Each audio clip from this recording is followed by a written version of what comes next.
Welcome back to Center Stage. Everybody, we're here with Sarah Jessica Parker. 1997. We spin the wheel back to that. An eventful year. You quit smoking. You quit biting the inside of your cheek. You quit using the F word. You got married, and you accepted the role of Carrie Bradshaw. Did you immediately? Wait, is that all true? That's what my research said. I'm gonna go with that. Did you Wait, used but to when bite your did Sex cheek? and the City start? Was that right? You're totally right about that. I get those dates all screwed up.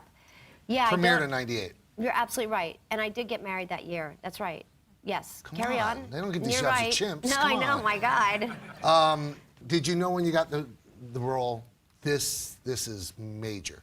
I didn't at all. I loved the script, and Matthew and Pippen and my agent all said, this is different and this is really interesting, because I had some qualms about committing to a television series. I didn't know what it meant. I didn't know how we would fare. I didn't know if we would even go on to make an actual season of television. So I didn't expect it to be huge. I just thought it had a lot of promise. Are you at all Carrie Bradshaw? Well, we look alike. Remarkably similar. We share a skeleton. I mean, there are things that she has, like, a lot of affection for, and, like, you know, New York, and obviously I'm fond and I'm admiring of fashion designers and fashion and on shoes, but it's a different, she has a sort of fevered relationship to those things. Mm-hmm. I admire her, the way she has friendships and how she conducts her friendships, and I think that inspired me. But I think other than that, our life, we've just made such different choices, you know? Right. But that's what made it so interesting and so much fun to play. The rest of the main cast, Cynthia Nixon, who you talked about before, Kim Cattrall and Kristen Davis, how long did it take to round out that cast? And did you guys have a chemistry right away? Quickly. I believe that Cynthia, who I knew, and Kristen might have already been cast when Darren asked me to do it. I'm not sure how soon Kim, if she was there yet or they were still in negotiations. But for me, the pilot was odd because at that time we were talking to the camera. It was this weird conceit. So I think for all of us, the pilot, we were doing that thing you do in a pilot where you're figuring stuff out. And you can really see the shortcomings if you watch the pilot.